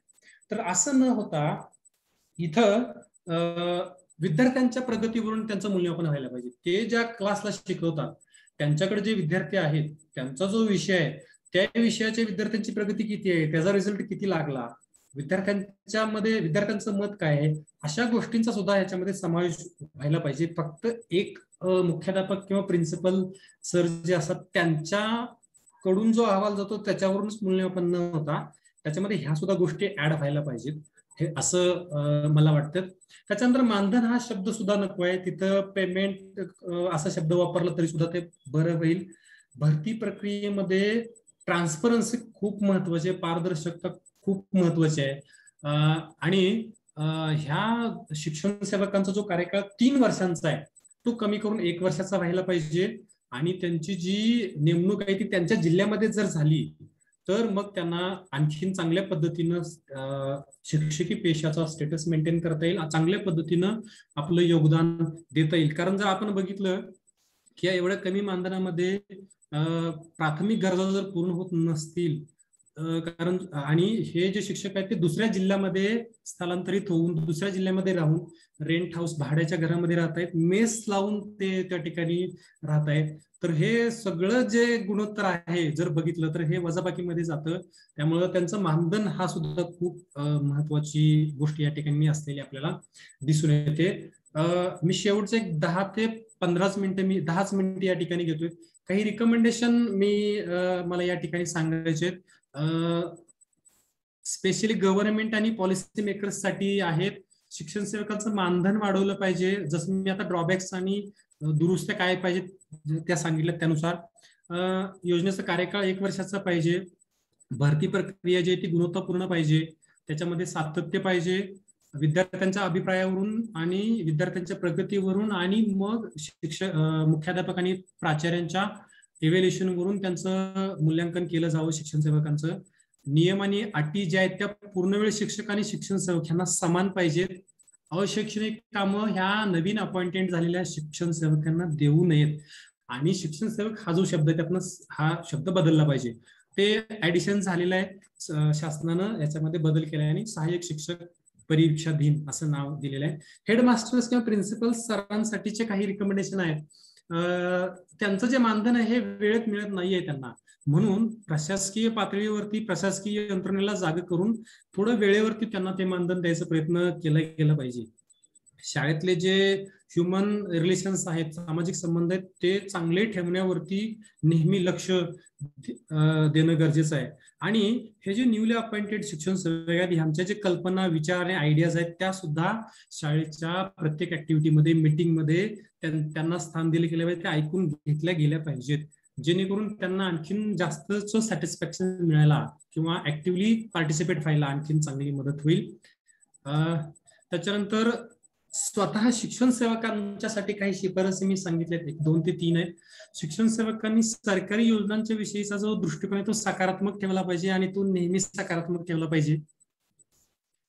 त्यांचे जे कर्तव्य ड्युटीज आहेत त्याचं योग्य पद्धतीनं पालन केलं पाहिजे. आणखीन एक खूप महत्वाचं आहे, त्यांनी स्वतःची अशी संघटना स्थापन करणं आवश्यक आहे. कारण फक्त शिक्षण सेवकांची अशी वेगळी कुठलीही संघटना आहेत शिक्षकांच्या, परंतु त्या नियमित शिक्षकांशी संबंधित आहेत. त्यांच्याकडून सुद्धा शिक्षण सेवकांचे प्रश्न मांडले जात आहेत, नाही असं नाहीये, पण इथं स्पेशली शिक्षण सेवकाच्या संघटनेची इथं आवश्यकता आहे. आणि आपले जे वरिष्ठ किंवा नियमित शिक्षक आहेत आणि हेडमास्टर्स आहेत त्यांच्याशी सुद्धा शिक्षण सेवकांनी अत्यंत चांगल्या पद्धतीनं संबंध किंवा सामाजिक संबंध ठेवणं आवश्यक आहे असं मला वाटतं. मला वाटतंय मला जे सांगायचं होतं किंवा जे सादरीकरण करायचं होतं ते कमीत कमी वेळेमध्ये आणि महत्वाच्या मुद्द्यांच्या वरती या ठिकाणी सादरीकरण करायचा मी प्रयत्न केलेला आहे. जर काही शंका किंवा प्रश्न असतील तर प्लीज विचारू शकतात. थँक्यू.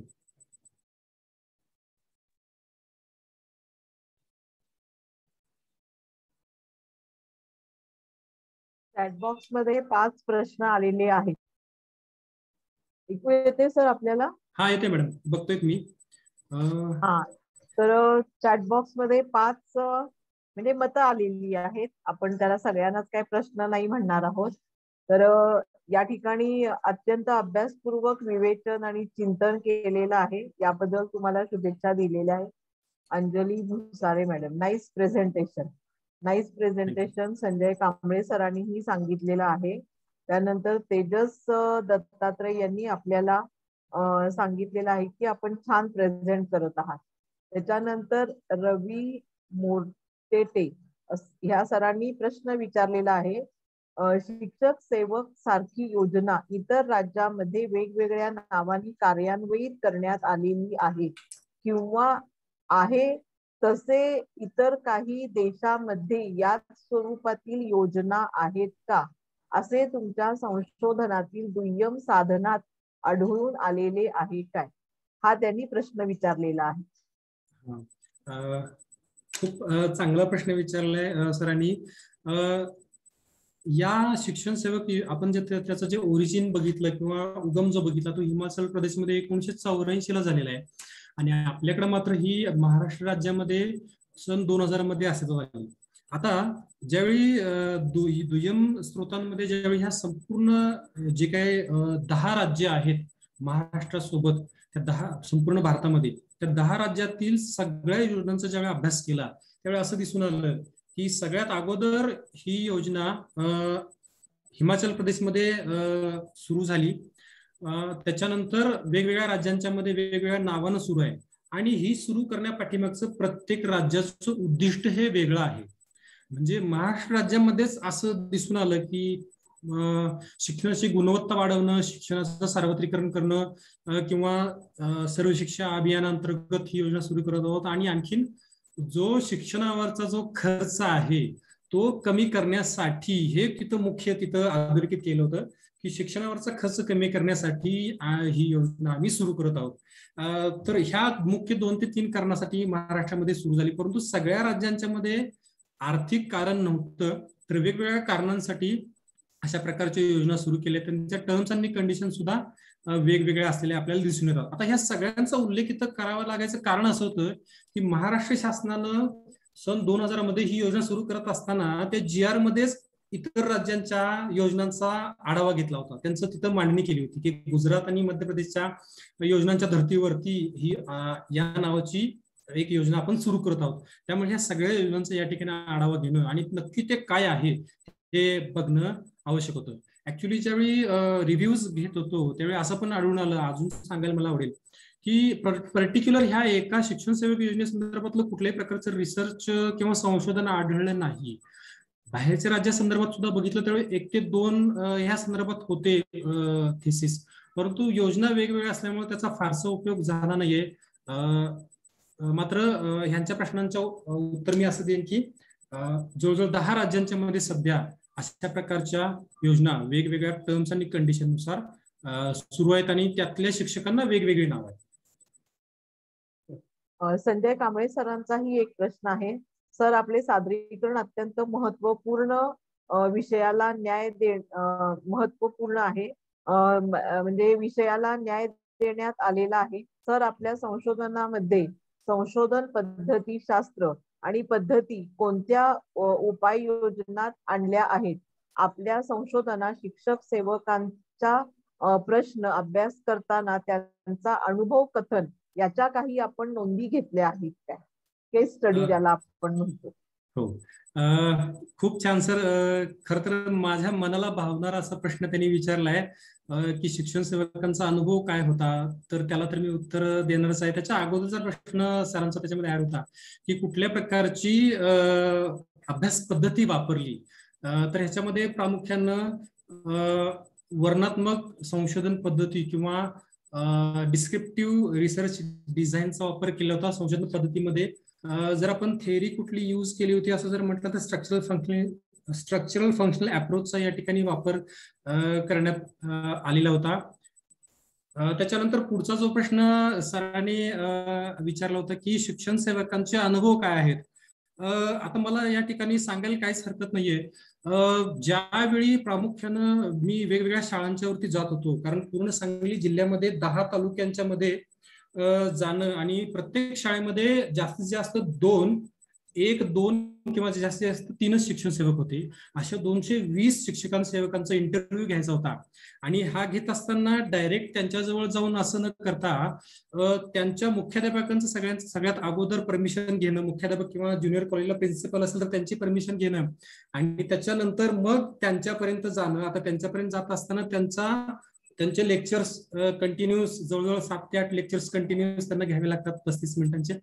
तर त्यातला त्यांचा मोकळा वेळ कुठला आहे तो बघून किंवा शाळा सुटल्यानंतर किंवा शाळा सुटायच्या अगोदर हा पाठ बघून त्यांना भेटणं आणि तो त्याच्यामध्ये मग त्यांना विश्वास त्यांचं संपादन करणं की मुख्याध्यापकांना किंवा प्राचार्यांना भेटलोय आणि कुठल्याही प्रकारची अडचण नाही, तुम्ही अगदी मन मोकळेपणानं सांगा, असं ज्यावेळी त्यांचा विश्वास संपादन केला. आम्हाला बऱ्याच लोकांनी सांगितलं की ह्या सारख्या विषयावरती खरं तर तुम्ही संशोधन करतायत आणि खरं तर तुमचा विषय समाजशास्त्र असताना सुद्धा इतर विषय सोडून तुम्ही या विषयाकडे येत आहेत शिक्षण क्षेत्रातल्या. तर मी त्यांना म्हटलं की सोशिओलॉजी मध्ये सुद्धा एज्युकेशनल सोशिओलॉजी किंवा सोसायटी आणि एज्युकेशन नावाची ब्रँच आहे, त्यामुळं काहीच हरकत नाही आणि मला इंटरेस्ट आहे, त्यामुळे मी हा विषय घेतलेला आहे.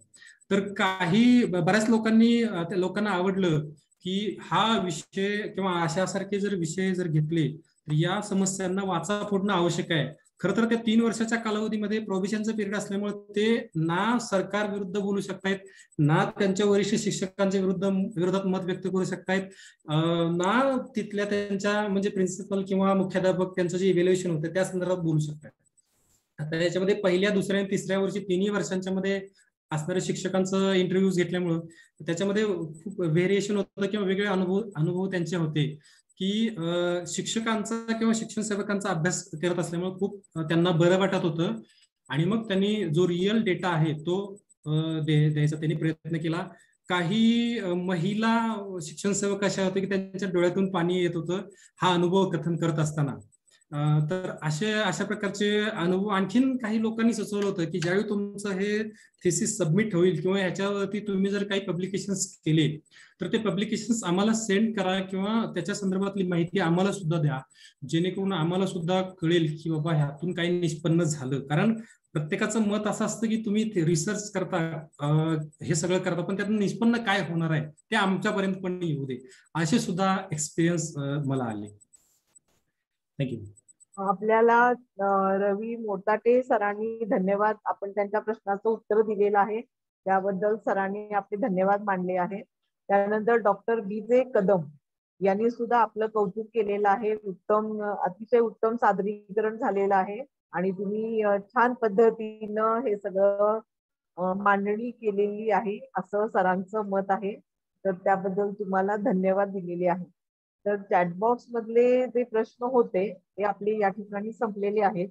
तर ज्यांना ऑडियन्स मधून ज्यांना कुणाला विनोद कुंभार सरांच्या सादरीकरणावरती काही कमेंट करायची असेल, काही प्रश्न विचारायचे असतील तर तुम्ही हँड रेज करून आपले प्रश्न विचारू शकता.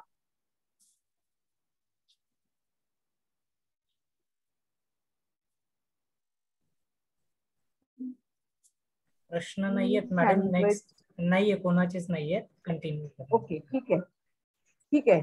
आता विनोद कुंभार सरांनी आपलं अतिशय मौलिक असं मार्गदर्शन आपल्या सगळ्यांना केलेलं आहे. तर यावरती एक्सपर्ट कमेंट करण्यासाठी म्हणून महासोशॉलॉजीचे कुटुंब प्रमुख डॉक्टर संदीप चौधरी सर यांना मी विनंती करते की आपण आपलं एक्सपर्ट कमेंट करावं. पाटील मॅडम, आदरणीय डॉक्टर कल्याण साखरकर सर यांच्या परवानगीने मी 1-2 मिनिटं फक्त माझं निरीक्षण नोंदवू इच्छितो. सर, आपली परवानगी आहे? ओके, धन्यवाद सर. डॉक्टर विनोद कुमार कुंभार यांनी शिक्षणाचे समाजशास्त्र या ज्ञानशाखेशी निगडीत असलेल्या एका महत्वपूर्ण योजनेच्या संदर्भामध्ये आपलं संशोधन केलेलं आहे आणि अत्यंत प्रभावी अशा पद्धतीने त्यांनी मांडणी केलेली आहे. मला त्यांचं खूप कौतुक वाटतं आहे की म्हणजे त्यांचा टीचिंग एक्सपिरियन्स, रिसर्च एक्सपिरियन्स ह्याच्या तुलनेने त्यांचं सादरीकरण अत्यंत उत्कृष्ट असलेलं मला दिसत आहे. त्यांनी वेगवेगळ्या पद्धतीने जे बारकावे याच्यामध्ये मांडलेले आहेत त्यामध्ये 2 ते 3 गोष्टी प्रामुख्याने लक्षामध्ये येतात. एक तर त्यांचा जो हा टॉपिक आहे तो शिक्षणाचे समाजशास्त्र आणि सोशॉलॉजी ऑफ प्रोफेशन, व्यवसायाचे समाजशास्त्र याच्याशी निगडीत असलेला आपल्याला दिसतोय. ही योजनाच मुळामध्ये जी सुरू झालेली आहे ती 2 प्रामुख्याने कारणांसाठी, त्यातल्या एका कारणाचा त्यांनी उल्लेख केलेला होता, तो म्हणजे खर्च कमी करण्यासाठी. आणि दुसरं महत्वाचं कारण होतं शिक्षण सेवक योजनेच्या माध्यमातून एक मोठ्या प्रमाणावरती जी यंग जनरेशन आलेली होती तर त्यांना कुठेतरी थांबवून ठेवणं आणि त्या दृष्टिकोनातून मग त्यांना 3 वर्ष यामध्ये कालावधी गेल्यानंतर मग पुढचं त्यांना पुढच्या टप्प्यामध्ये त्यांना नेणं. तर ह्याच्यामध्ये फार चांगला हेतू काही गव्हर्नमेंटचा नव्हता, कोणत्याच गव्हर्नमेंटचा नाही, असं त्यांचं निरीक्षण याच्यामध्ये त्यांनी नोंदवलेलं आहे. आणि ते खरं आहे. खरं म्हणजे घटनेमध्ये समान काम समान वेतन अशा पद्धतीचं तत्व सांगण्यात आलेलं आहे. परंतु तेवढंच काम करूनही त्या व्यक्तींना एकतर वेगळं नाव देऊन वेगळी कॅटेगरी निर्माण करणं म्हणजे एक प्रकारचं व्यवसायातलं सामाजिक स्तरीकरण तिथे नोंदवलं गेलेलं आहे. आणि ते एक प्रकारचं सँक्शन्ड म्हणजे मान्यता प्राप्त शोषण होतं असं माझं त्याच्यावरचं मत आहे. तरी सुद्धा मोठ्या प्रमाणावरती शिक्षण सेवक होण्यासाठी विद्यार्थ्यांची किंवा त्या तरुणांची धडपड होताना आपल्याला त्या कालखंडामध्ये दिसते आहे. तर हा त्याचा मधला एक महत्वाचा भाग होता. मला प्रश्न जे कुठे नवीन येणारे जे कोणी संशोधक आहेत त्यांनी जर या गोष्टीवरती पुढे न्यायचं ठरवलं, डॉक्टर विनोद कुमार सरांचं संशोधन, तर त्यातलं परफॉर्मन्स बेस्ड असेसमेंट करता येऊ शकेल का? ते कसं, तर जे परमनंट टीचर आहेत त्यांचं आणि शिक्षण सेवक यांचा परफॉर्मन्स मध्ये काही फरक असलेला आपल्याला दिसतोय का? हा जर अभ्यास केला तर मला असं वाटतं की त्यांचं संशोधन पुढे नेलं जाऊ शकतं. एकंदरीतच त्यांनी ज्या पद्धतीने मेथडॉलॉजी इथे स्पष्ट केलेली आहे, मला त्याचं कौतुक वाटत आहे की त्यांनी प्रत्येक स्टेपमध्ये कशा पद्धतीने त्यांनी त्यामध्ये संशोधनाची पुढच्या पायरी घेतलेली आहे किंवा नमुना निवड तशा पद्धतीने का घेतलेला आहे. आणि संपूर्ण जिल्ह्यातल्या सगळं तालुक्यांचं त्याच्यामध्ये कव्हरेज त्यांनी करण्याचा प्रयत्न केलेला आहे. म्हणजे एकंदरीतच अशा पद्धतीने पद्धतीशास्त्र आणि निष्कर्षापर्यंत ते पोहोचलेले आहेत. मी त्यांचं पुन्हा एकदा अभिनंदन करतो आणि एक प्रॉमिसिंग सोशॉलॉजिस्ट म्हणून महाराष्ट्राला त्यांच्या रूपाने भविष्यामध्ये एक चांगला संशोधक आणखी मिळू शकेल म्हणून मी डॉक्टर कुंभार सर आणि त्यांच्या संशोधन मार्गदर्शिका डॉक्टर प्रतिमा पवार मॅडम या दोघांचंही अभिनंदन करतो. धन्यवाद. Thank you sir. एक तुम्हाला म्हणजे पुन्हा सर म्हणजे अभिनंदनच केलेलं आहे अलका सोमवंशी मॅडमनी. अभिनंदन सर, छान विचार मांडणी केलेली आहे. शिक्षण क्षेत्राशी संबंधित विषय आपण अभ्यासातला खरंच शिक्षक सेवकांच्या समस्या आहेत म्हणजे खरोखर समस्या आहेत, तर त्या समस्यांच्याकडे आपण लक्ष दिलेलं आहे आणि चांगल्या पद्धतीनं सादरीकरण केलेलं आहे, तर त्याबद्दल आपलं अभिनंदन केलेलं आहे मॅडमनी. तर मी आता या ठिकाणी आपल्या ह्या कार्यक्रमाचे जे अध्यक्ष आहेत साखरकर सर यांना मी विनंती करते की सर आपण आपले एक्सपर्ट कमेंट करावे, अध्यक्षीय भाषण आपण करावे. Hello Chaudhary sir, madam. Sir आवाज येतोय आपला? येतोय आवाज येतोय सर. आवाज ऐकू येतोय सर आपला आवाज. अध्यक्षीय भाषण किती मिनिटं करावं एवढं सांग.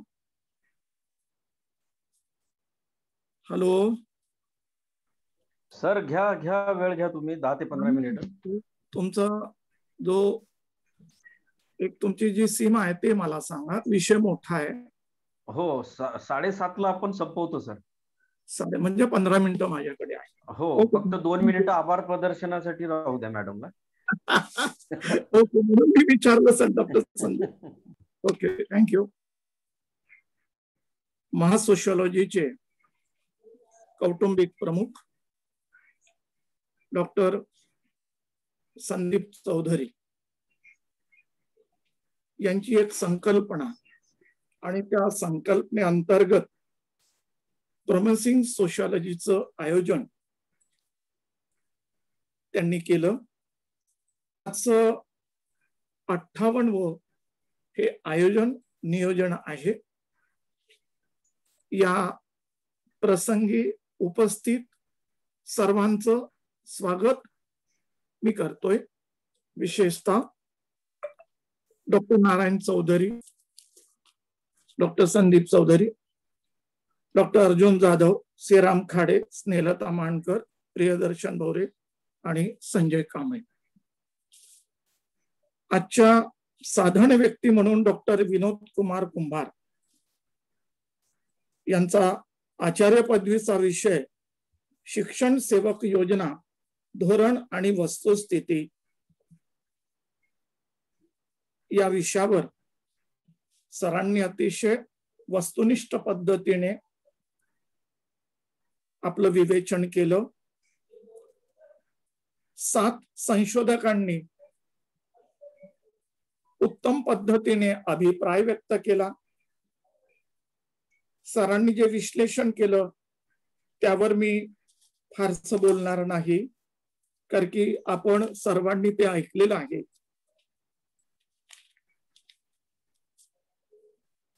मी डॉक्टर संदीप चौधरी आणि खेडकर सरांशी बोलत असताना असं म्हणालो होतो की शैक्षणिक समाजशास्त्राची विषय असेल तर तुम्ही मला सांगा. त्यांनी तो विषय सांगितला आणि मी अनुमती दिली. उपस्थित सर्व मित्रांनो, शिक्षण हा विषय मुळात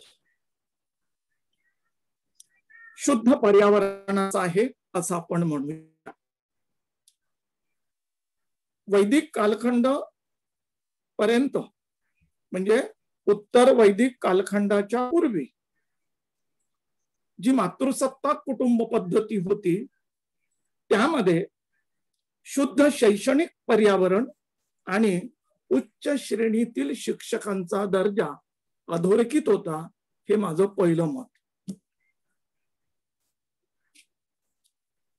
उत्तर वैदिक कालखंडापासून तर स्वातंत्र्यपूर्व कालखंड आणि स्वातंत्र्योत्तर नंतर जे विविध आयोग, त्या आयोगाचा मी उल्लेख करत नाही, आणि वर्तमान स्थितीपर्यंतच जर आपण आलेख लक्षात घेतला तर शिक्षण हा विषय म्हणजे उत्तर वैदिक कालखंडापासून तर वर्तमान काळापर्यंत शिक्षण हा विषय इथल्या शिष्टजन वर्गाने उपेक्षित विषय म्हणून त्याची गणना केलेली आहे, हे आपल्याला निदान करावं लागेल.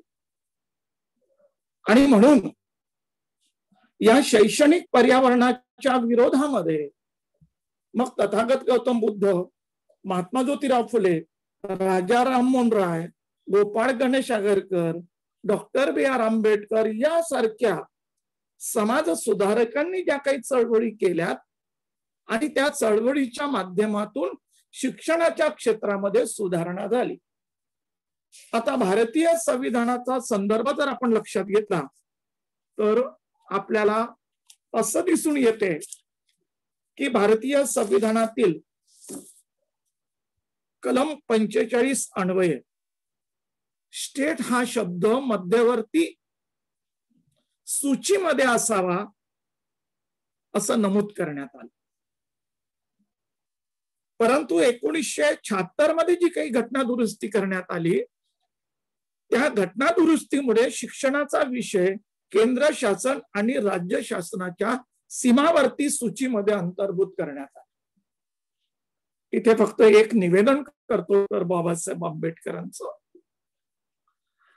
बाबासाहेब आंबेडकरांनी सुद्धा शिक्षण हा विषय हाताळत असताना शिक्षण हा मानवाच्या अस्तित्वाचा विषय असल्याचं नमूद केलं. आणि इथल्या व्यवस्थेने म्हणजेच उत्तर वैदिक कालखंडापासून इथे जे काही शिष्टजन वर्ग होता आणि आहे त्या वर्गाने शिक्षण या व्यवसायाकडे, शिक्षक या वर्गाकडे हेतुपूर्वक दुर्लक्ष केलं असं आपल्याला म्हणता येईल.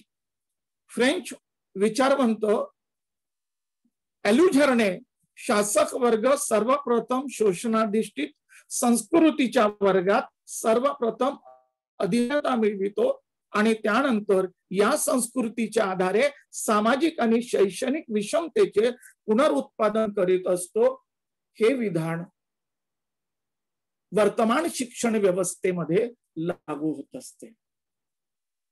दुसरा एक संदर्भ एमिल डर्खीमचा मला असा देता येईल.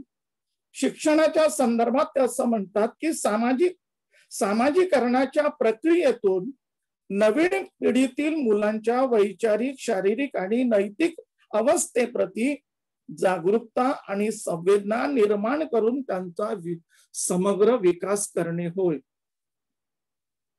या दोन्ही विचारवंतांची आपण मतं लक्षात घेतली तर वैचारिक आणि शारीरिक नैतिक अवस्थेप्रती जो जाणीवांचा जो भाग आहे तो जाणीवांचा भाग आम्हाला दिसत नाही. इथे एक गोष्ट नमूद करण्यासारखी आहे, शिक्षण हा विषयच मुळात आई या दर्जाचा आहे. आणि म्हणून त्या संदर्भातले 2-3 कोटेशन आहेत, ते मी वेळेच्या अभावी देणार नाही. पण मला या ठिकाणी असं म्हणता येईल की 1920 पासून अशैक्षणिक पर्यावरणाचा प्रकार या देशामध्ये सुरू झाला. डॉक्टर विनोद कुमार असं म्हणाले की शिक्षण सेवक पाश्चात्य राष्ट्राचा अभ्यास केला तर शिक्षकाला उच्च दर्जा आहे, उच्च श्रेणीतले मान सन्मानाचे संकेत आहेत. आणि ज्या देशामध्ये शिक्षणाच्या संदर्भात आणि शिक्षकी व्यवसायाच्या संदर्भात आणि शिक्षकाच्या संदर्भात उच्च दर्जाची परंपरा आहे, संस्कृती आहे, तिथे ही अवस्था यावी हा अतिशय गंभीर प्रश्न आहे. आजही आम्ही शिक्षण या विषयाकडे गांभीर्याने घेत नाही. आणि म्हणून डॉक्टर बाबासाहेब आंबेडकर म्हणाले होते की शिक्षण हा विषय मध्यवर्ती सूचीकडेच असावा, म्हणजे केंद्र शासनाकडे असावा. राज्य शासनाकडे तर तुम्ही दिलं तर राज्य शासन शिक्षणाची जबाबदारी पार पाडण्याकरता असमर्थ आहे. त्यातल्या त्यात स्थानिक स्वराज्य संस्था आणि खाजगी शैक्षणिक संस्था या सुद्धा पूर्णतः असमर्थ आहेत असं विधान होतं. नागपूरमध्ये अजाबघर आहे, त्यामध्ये सगळे मेलेले पशु पक्षी आहेत. अशी अवस्था या शिक्षण व्यवस्थेची इथल्या शासन व्यवस्थेने केलेली आहे, हे आपल्याला नाकारता येत नाही, हे आपण लक्षात घ्यावं. माझ्याकडे आणखी 3-4 मिनिटं आहेत. त्या अनुषंगाने मला असं म्हणता येईल की वर्तमान शिक्षण व्यवस्थेमध्ये शिक्षणाचं एवढं खासगीकरण झालेलं आहे की आता श्वास आमचा गुदमरतोय. या शिक्षण व्यवस्थेमध्ये जो काही बाजारीकरणाचा प्रकार सुरू झाला, या बाजारीकरणाच्या प्रकारामुळे उच्च श्रेणीतला विद्यार्थी, गुणवत्ताधारक विद्यार्थी हा शिक्षणाच्या व्यवसायामध्ये, मग ते प्राथमिक असेल, माध्यमिक असेल, उच्च माध्यमिक असेल किंवा उच्च शिक्षण असेल, याकडे वळण्याकरता भीत आहे. कारण या बाजारीकरणाच्या माध्यमातून हा देश उद्ध्वस्त होत आहे. ज्या शिक्षणाच्या माध्यमातून राष्ट्राची बांधणी होत असते, ती बांधणी होऊ नये याकरता मग ते केंद्र सरकार असो किंवा राज्य सरकार असो, हे खासगीकरणाचं धोरण या शिक्षण व्यवस्थेकरता मारक आहे, हे आपण संशोधकांनी लक्षात घ्यायला पाहिजे. अलीकडे या जगातले जे 5% जो वर्ग आहे, जो 5% वर्ग या देशाच्या विकासाचा बिंदू आहे, त्या बिंदूकडे सुद्धा दुर्लक्ष होत आहे. शिक्षणामध्ये अशैक्षणिक वातावरणातला घटक एवढ्या मोठ्या प्रमाणात आलेला आहे की आम्ही अस्वस्थ झालेलो आहोत. आणि मी शेवटचं विधान या ठिकाणी करतो. निश्चितच या शिक्षणाच्या क्षेत्रामध्ये उद्योगपतींनी सहभागी व्हावं, पण त्या उद्योगपती वर्गाकडे, शिक्षणाची जाण असलेल्या व्यक्तीकडे सामाजिक बांधिलकीचं भान असेल तर त्यांनी शिक्षणाच्या क्षेत्रामध्ये येऊन सुधारणांचं पर्व जर सुरू केलं तर गुरुकुल पद्धतीमध्ये, बौद्धकालीन शिक्षण व्यवस्थेमध्ये, जैनकालीन शिक्षण व्यवस्थेमध्ये उच्च श्रेणीतली शैक्षणिक आणि गुणवत्तापूर्ण संस्कृती होती, ती परत पुनर्स्थापित होईल याकरता आपण प्रयत्न करायला हवेत. या निमित्ताने आपण मला बोलण्याची आपण संधी दिली. डॉक्टर चौधरी सर, मित्र म्हणून आभार व्यक्त करतो. आपण ऐकून घेतलं त्याबद्दल धन्यवाद.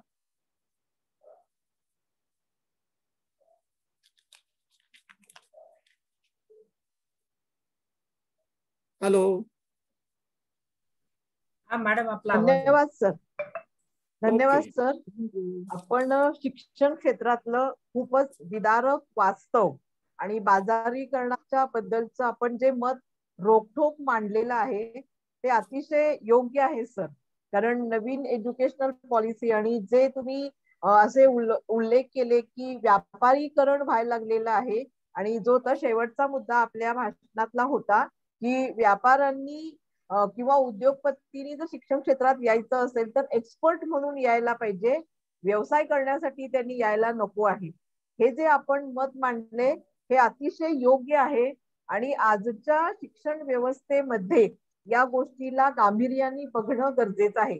मला एक गोष्ट आठवते सर, मी महावीर महाविद्यालयामध्ये आहे कोल्हापुरातल्या, तर आमच्या कॉलेजमध्ये संभाजीराव जाधव की ज्यांनी प्राध्यापक संघटनेचं दिल्लीपर्यंत प्रतिनिधित्व केलेलं आहे आणि ते आमच्या महाविद्यालयामध्ये इंग्रजीचे प्राध्यापक होते. एक हाडाचा शिक्षक किंवा एक हाडाचा प्राध्यापक संघटनेचा नेता ज्यांना आम्ही जायंट पर्सनॅलिटी म्हणून ओळखत होतो आणि त्यांचं काम होतं त्या योग्यतेचं. तर आम्ही अनेक आंदोलनं त्यांच्या नेतृत्वाखाली केलेली होती. तर त्यामध्ये ज्या वेळेला म्हणजे हे IAS लेवलचे लोक हे असं म्हणायचे की सगळ्यात पहिल्यांदा केडर कुणाचं येतं तर IAS लोकांचं, त्यानंतर डॉक्टर आणि 3 नंबरला प्राध्यापक. म्हणजे पगाराची श्रेणी जर ठरवायची असेल तर त्यामध्ये सगळ्यात जास्त पगार कुणी घ्यायला पाहिजे तर IAS लेवलच्या लोकांनी घ्यायला पाहिजे, मग डॉक्टर लोकांनी, आणि मग त्याच्यानंतर कुठेतरी प्राध्यापक लोकांनी घ्यायला पाहिजे. सरांनी जग बघितलेलं होतं आणि त्यामुळं सरांनी असं सांगितलं की सगळ्यात पहिल्यांदा प्राध्यापक पाहिजे आणि मग बाकीचे लोक पाहिजेत. कारण डॉक्टर कोण बनवतं? प्राध्यापक बनवतो. IAS कोण बनवतं? प्राध्यापक बनवतो.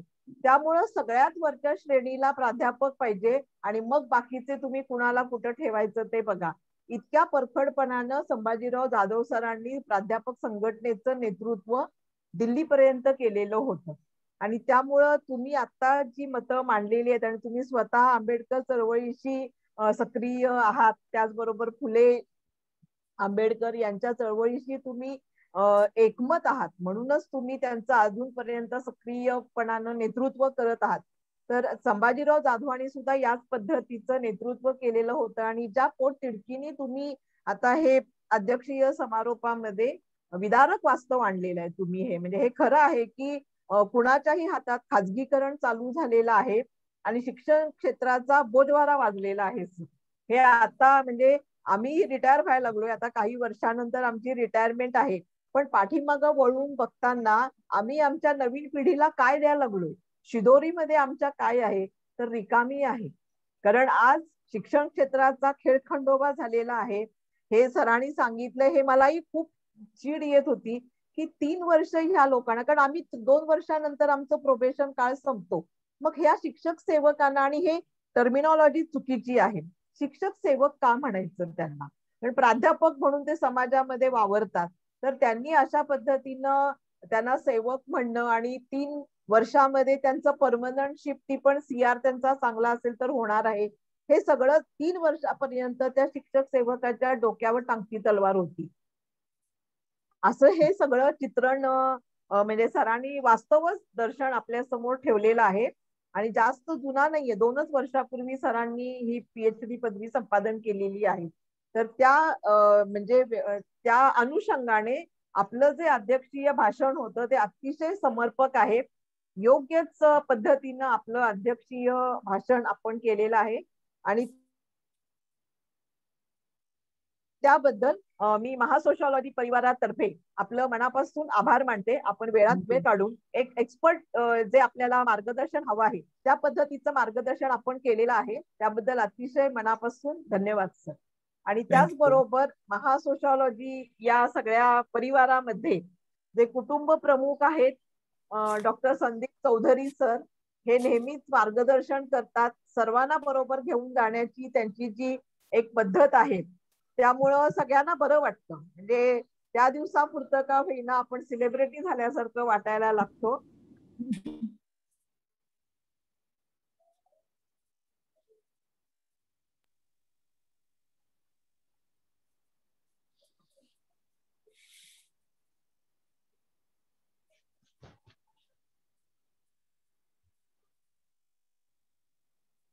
हॅलो, डिस्कनेक्ट झालेलं दिसतंय. मी रिजॉईन कर. मॅडम जॉईन आहेत, परंतु ते हे होत नाहीयेत.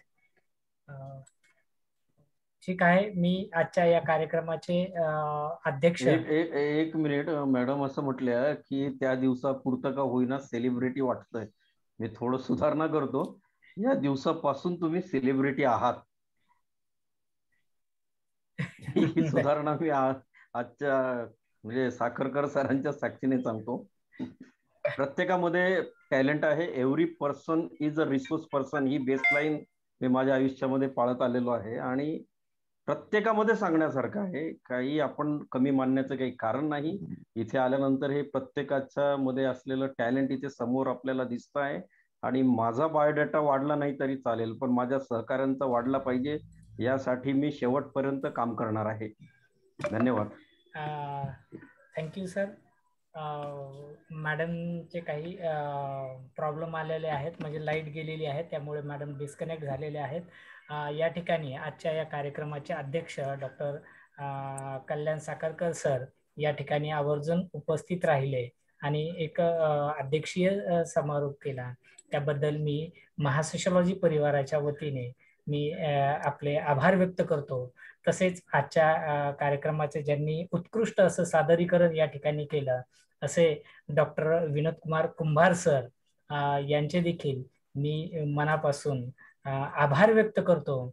तसेच या ठिकाणी जे सर्व जॉईन झालेले संशोधक, प्राध्यापक आणि अभ्यासक या सर्वांचे मी महासोशलॉजी फोरमच्या वतीने आभार व्यक्त करतो आणि अध्यक्षांच्या परवानगीने हा कार्यक्रम या ठिकाणी संपन्न झाला असं जाहीर करतो. धन्यवाद. ओके.